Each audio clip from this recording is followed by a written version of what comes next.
देख लेते हैं ये किस प्रकार के क्वेश्चन पूछे गए थे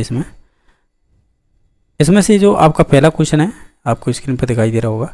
इसमें पूछा है शिक्षा मनोविज्ञान में किस स्तर के मापन का न्यूनतम प्रयोग किया गया है या न्यूनतम प्रयोग किया जाता है किसमें, शिक्षा मनोविज्ञान में मापने के रूप में। जैसे कि इसमें 4 आपकी अनुसूचियाँ दे रखी हैं मापने की। जैसे कि हम बात करें इसमें जैसे कि क्रम सूचक, जैसे हम ऑर्डिनरी स्केल बोलते हैं, एक होती है आपकी नाम को मापनी जिसे नॉमिनल स्केल बोलते हैं, तीसरी है रेशो स्केल, तीसरी है इक्वल इंटरवल स्केल। तो इसमें से आप शिक्षा मनोविज्ञान में किस स्तर के मापन का न्यूनतम प्रयोग किया जाता है यानी उसका बहुत कम प्रयोग किया जाता है। तो आप इन सभी ऑप्शनों को ध्यान से देखेंगे तो ऑप्शन नंबर इसका सी सही हो जाएगा, यानी आनुपातिक। यानी किसी एक शिक्षा मनोविज्ञान में तो वो आनुपातिक मापनी होती है, वो बहुत कम उपयोग की जाती है, आप ऐसे बोल सकते हैं। तो ऑप्शन नंबर सी सही हो जाएगा। क्वेश्चन नंबर 2 है, इसमें क्या पूछा है, इसमें ये कह रहा है आपसे कि राष्ट्रीय पाठ्यचर्या की रूपरेखा जिसे एनसीएफ 2005 बोलते हैं का मुख्य दर्शन क्या था। ये कह रहा है which of the main philosophy, यानी हाँ वो ये मुख्य दर्शन क्या था इसका।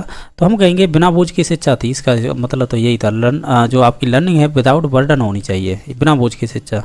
ठीक है, तो इस प्रकार इसका ऑप्शन नंबर बी सही हो जाएगा। नेक्स्ट क्वेश्चन नंबर है कि जो आपका आरटी एक्ट 2009 है जिसे आप शिक्षा का अधिकार 2009 बोलते हैं, कौन सा कथन इसके बारे में गलत है वो चूज करना है। तो आप एक एक ऑप्शन पढ़ेंगे तो निश्चित तौर से हम पढ़ के देख लेते हैं ये कहना क्या चाह रहा है। ये कह रहा है कि 6 से 14 वर्ष के प्रति बालक को निःशुल्क अनिवार्य शिक्षा देनी चाहिए, ये बात सही है। विद्यालय प्रबंधन समिति का प्रावधान होना चाहिए जिसे हम बोलते हैं एसएमसी होती है निश्चित तौर से। ये आपके स्कूल में 1 to 8 जब आप 1 to 8 की बात करते हैं तो इसे प्रारंभिक शिक्षा बोलते हैं, तो निश्चित तौर से इसमें एसएमसी होती है। ये दोनों कथन तो सही है। प्राथमिक शिक्षा के लिए एक राष्ट्रीय आयोग का गठन करना चाहिए, ये भी बात सही है। अध्यापक के लिए प्रति सप्ताह है आपके 60 घंटे का कार्य होना चाहिए, 60 नहीं होने चाहिए, 45 घंटे होने चाहिए, उसमें भी आपकी तैयारी का समय इसमें इंक्लूड रहता है। तो ऑप्शन नंबर इसका डी गलत है, बाकी सभी सही थे। क्वेश्चन नंबर आपका 4 है, ये कह रहा है कि शिक्षा में क्रियात्मक अनुसंधान के विकास में योगदान किन का नहीं रहा है। निश्चित तौर से ये अच्छा क्वेश्चन था। तो इसमें आपको देखो इसमें एक्शन रिसर्च में किसके विकास में, यानी जो एक्शन रिसर्च है इसके विकास में किसका योगदान नहीं था। कट लेविन यानी कोट लेविन का था। BR बकिंगम बोलते हैं, ये इसका भी था। स्टीफन एम कोवे इसका भी था, लेकिन स्टीफन एम कोवे है यानी स्टीफन नहीं है। ये कौन है आपके और कोवे दे रखा है यार, यहाँ पे गलती कर रखी है, ये कोरे है और ये कोवे है। तो नीचे तौर से कोवे नाम का कोई नहीं था, स्टीफन एम कोरे बोलते हैं, या इसे ही हम स्टीफन भी बोल देते हैं। ठीक है, स्टीफन एम कोरे, ठीक है, ये भी ध्यान रखना है। तो इसका ऑप्शन नंबर फिर सी सही हो जाएगा। ठीक है, हमें गलत बताना था तो ऑप्शन नंबर सी सही हो जाएगा। बाकी कट लेविन, BR बकिंगम और आपके स्टीफन एम कोरे ये संबंधित हैं, बाकी आपके ये कोवे है ये नहीं संबंधित होंगे, कोरे संबंधित होंगे। ये अच्छा क्वेश्चन पूछा था कन्फ्यूजन करने के लिए। नेक्स्ट क्वेश्चन नंबर है, इसमें पूछा है किसी परिप्रेक्ष्य के अनुसार बाल विकास शरीर के अंदर एक विशिष्ट या तथा पूर्व व्यवस्थित प्रणाली को दर्शाता है। ठीक है, तो ये किससे संबंधित है, यानी आपका जो परसेप्टिव होता है, आप जो प्रत्यक्षीकरण के द्वारा देख पाते हैं। ये कह रहा है child development reflect a specific and the pre arranged scheme with in the body. तो ये संबंधित होती है आपके कह सकते हैं जैव की एक तरह से बायोलॉजिकल हो जाएगी ये चीज़, यानी किसी परिप्रेक्ष्य के अनुसार बाल विकास शरीर के अंदर एक विशिष्ट और पूर्व व्यवस्थित प्रणाली को दर्शाता है। तो वो निश्चित तौर से ये बायोलॉजिकल हो जाएगी, यानी कोई भी चीज़ है बायोलॉजिकल, बहुत सारी चीज़ें होती है हमारे शरीर के अंदर, तो निश्चित तौर से उसकी बात कर रहा है ये। नेक्स्ट क्वेश्चन नंबर है, किस मनोविज्ञान ने बाल विकास के सिद्धांत से संबंधित नहीं है। जीन पियाजे हैं और अल्बर्ट बांडुरा हैं, लेव वाइगोस्की हैं, लेकिन अब्राहम मैस्लो है ना, ये व्यक्तित्व चैप्टर पढ़ेंगे ना उससे संबंधित हैं। ठीक है, तो इसका ऑप्शन नंबर बी सही हो जाएगा। हालांकि हमें इसके स्टेप वगैरह भी पढ़ेंगे जब आएगा, जब सिद्धांत इसका और भी क्वेश्चन आएंगे स्टेप को लेकर, तो निश्चित तौर से हम बताएंगे इसमें। नेक्स्ट है कि आनुवंशिकता की भूमिका के अध्ययन के लिए कौन सी विधि वैध नहीं है। किसके लिए, आनुवंशिकता के लिए। तो इसमें देखो जुड़वा बच्चे का अध्ययन करना निश्चित तौर से हो सकता है। अभिभावक और बालक के विश्लेषण यानी पेरेंट और चाइल्ड एनालिसिस ये भी हो सकता है। दत्तक ग्रहण अध्यापन जो आप एडॉप्शन स्टडी करते हैं वो भी इसी के अंतर्गत आ जाएगी। ठीक है, और ये भी आ जाएगी। बाकी ये समवयस्क समूह का अध्ययन करना, ये कोई ज़रूरी नहीं है कि वो आपके आनुवांशिकी से संबंधित हों, ठीक है, ये तो कोई भी हो सकता है। समवयस्क समूह का मतलब तो ये पीयर ग्रुप है, एक ही क्लास के एक ही उम्र के बच्चे होते हैं मोस्टली, तो वो पीयर ग्रुप में ही आ जाते हैं, ठीक है। तो इसका ऑप्शन नंबर डी सही हो जाएगा। क्वेश्चन नंबर नेक्स्ट है कि एक व्यक्ति की दिखाई देने वाली देख और तथा मनोवैज्ञानिक विशेषताओं को फिल इन द ब्लैंक्स द्वारा परिभाषित किया जा सकता है।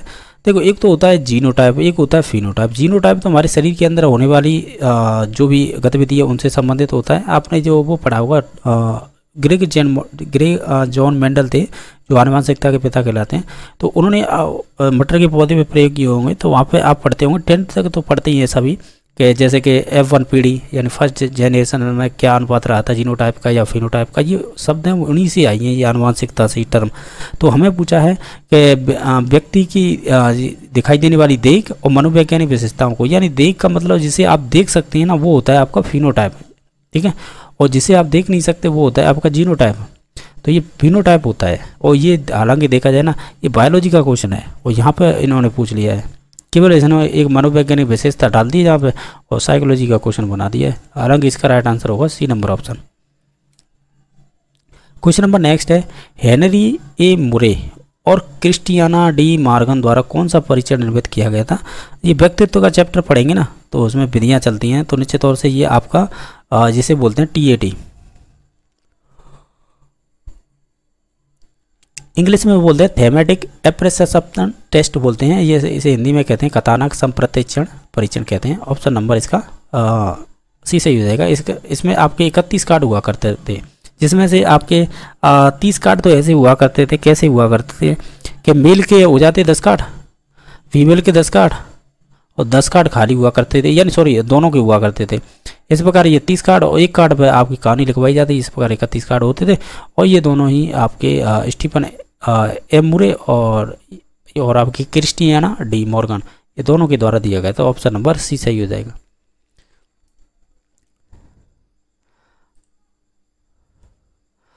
अभी देख लेते हैं नेक्स्ट क्वेश्चन नंबर। इसमें नेक्स्ट क्वेश्चन नंबर है 10वां, एक बालक की वृद्धि से कौन सा कारक संबंधित नहीं है।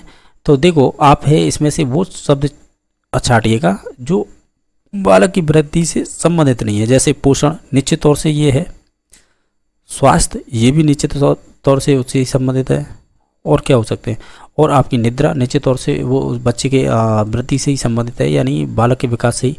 बाकी जो अधिवास होता है ना, जहाँ पर आप निवास करते हैं या जहाँ के निवासी हैं, जैसे डोमिसाइल बोलते हैं, जैसे मूल निवास वगैरह होता है निश्चित तौर से, तो ये कोई लेना देना नहीं है आपकी वृद्धि से, ठीक है। तो ऑप्शन नंबर डी सही हो जाएगा। क्वेश्चन नंबर नेक्स्ट है, विकास का कौन सा आयाम है जो नोम चॉम्स्की सिद्धांत से प्रभावित था। तो वो उनका एक ही सिद्धांत चलता है, भाषा विकास है।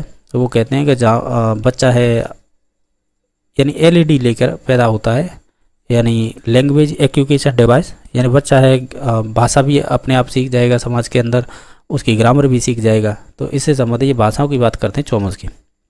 तो ऑप्शन नंबर 1 सही हो जाएगा। क्वेश्चन नंबर नेक्स्ट है, स्वभाव में व्यक्तिगत विभिन्नताएं आधारभूत रूप से होती हैं। तो स्वाभाविक में यानी स्वभाव में व्यक्तिगत विभिन्नताएं होती हैं, तो ये आपकी होती हैं जो भी होती है ये जन्मजात होती हैं, ठीक है, ये ध्यान रखना।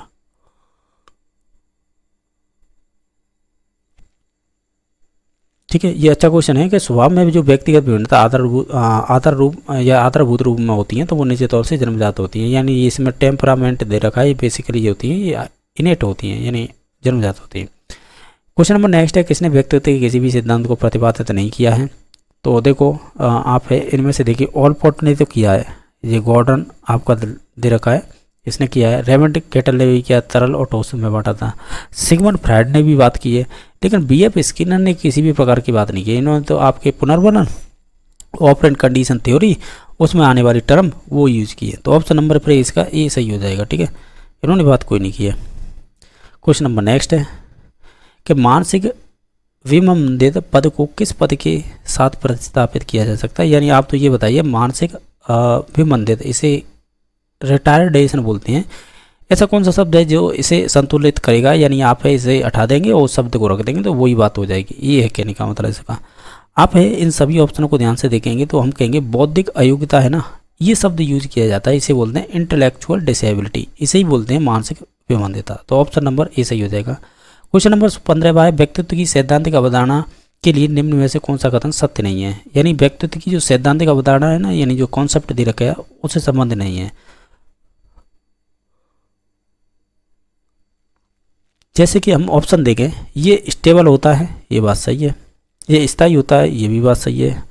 और ये अनूठा होता है यानी यूनिक होता है, ये भी बात सही है। लेकिन सामान्य नहीं होता है, ठीक है, ये कहना इसमें से गलत हो जाएगा। बाकी ये सही थे, जो गलत था वो हो जाएगा बी नंबर ऑप्शन। ये अच्छा क्वेश्चन था। क्वेश्चन नंबर नेक्स्ट है, कौन सा ऐसा बुद्धि का परीक्षण है या कौन सा परीक्षण बुद्धिमत्ता का संस्कृति मुक्त वाचक परीक्षण था। तो आपने कैटल का देखा होगा, तो वो वो संस्कृति मुक्त था, ठीक है। तो बाकी इनमें ऑप्शन दे रखे ना, हमें तो इसके आधार पर बताना था। तो इनमें से हो जाएगा आपका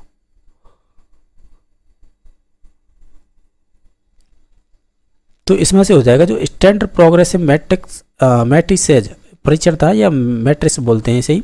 तो ये आपका मैट्रिक्स से जो हो जाएगा, ये संबंधित हो जाएगा, ये संस्कृति मुक्त वाचक परीक्षण था, ठीक है। ये अवाचक वाचक ये भी याद रखने होते हैं, ये बुद्धि के परीक्षण में ही आते हैं।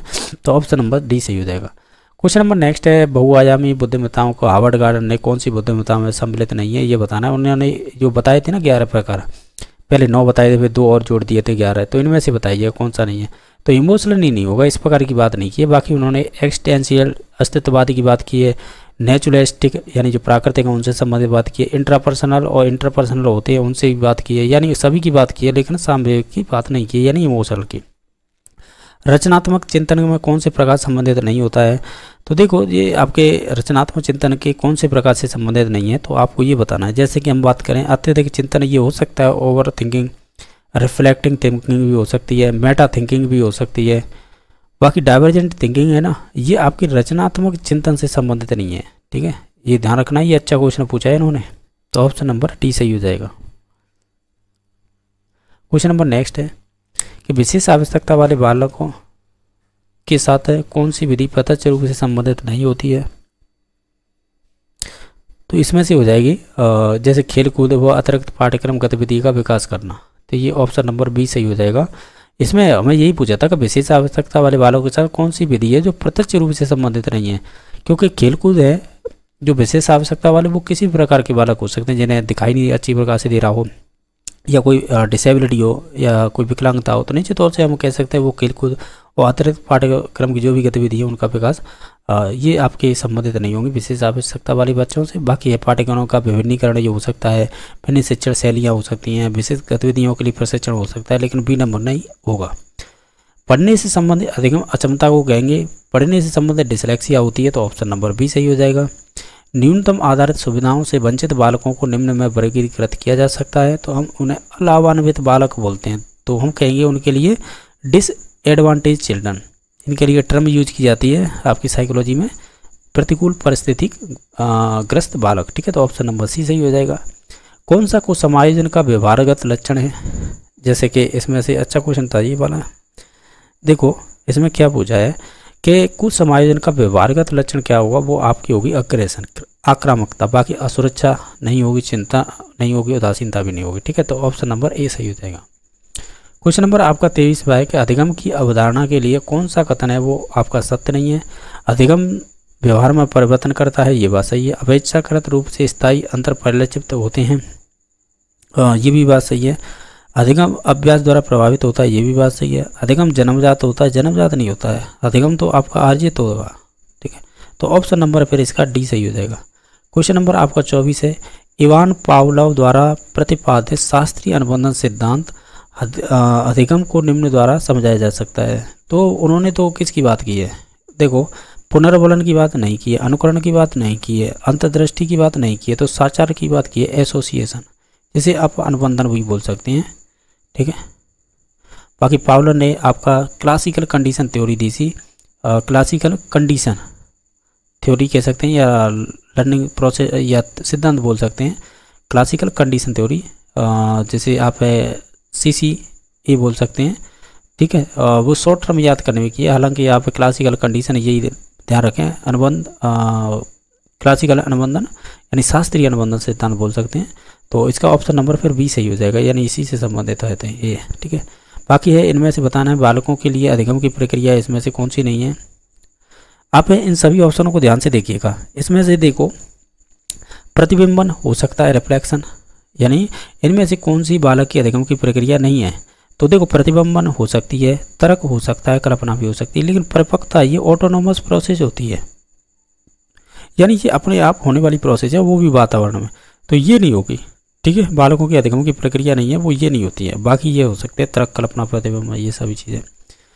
क्वेश्चन नंबर नेक्स्ट है, अधिगम में पुरस्कार एवं दंड की अवधारणा किसके द्वारा प्रस्तावित की गई थी। तो ये बीएफ स्किनर के द्वारा की गई थी। इसे ही हम ऑपरेट कंडीशन थ्योरी सिद्धांत के अकॉर्डिंग पढ़ते हैं, जिसे बोलते हैं reward and punishment in learning. तो ये संबंधित है आपके स्किनर से।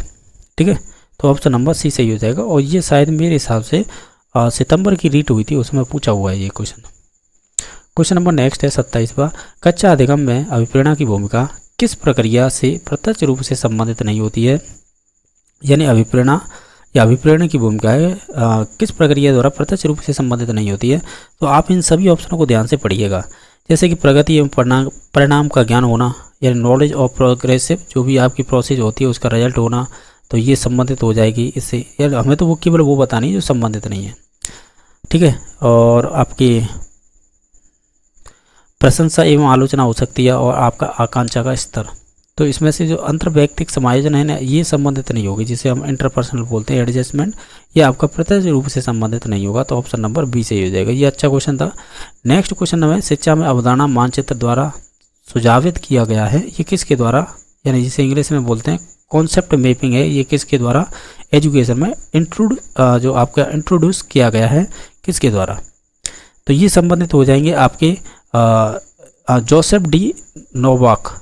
यह हालांकि फर्स्ट ग्रेड का क्वेश्चन है, जिन्होंने भी आरपीएससी फर्स्ट ग्रेड दे रखी है निश्चित तौर से वो इसे देखेंगे तो पहचान जाएंगे, क्योंकि वहाँ पे एजुकेशन साइकोलॉजी आईसीटी चलती है, तो वहाँ पे ये चीज़ें पढ़ी जाती हैं। डेविड आसुवेल हो गए और जोसेफ डी नोवाक हो गए, और भी 3-4 मनोवैज्ञानिक हैं, वो पढ़े जाते हैं। नेक्स्ट क्वेश्चन नंबर है, शिक्षण का कौन सा प्रकार शिक्षण के उद्देश्यों पर आधारित नहीं है। तो देखो ऐसा देखा जाए तो उद्देश्यों का वर्गीकरण ब्लूम ने किया था, तो ज्ञानात्मकता, भावात्मकता, क्रियात्मकता, तो ये वर्णनात्मक नहीं होगा। तो ऑप्शन नंबर इसका बी सही हो जाएगा। क्वेश्चन नंबर नेक्स्ट है, नैसर्गिकता से विचारों की सूची के एकत्रण के द्वारा विशेष समस्या के समाधान की समूह रचनात्मकता विधि को कहते हैं।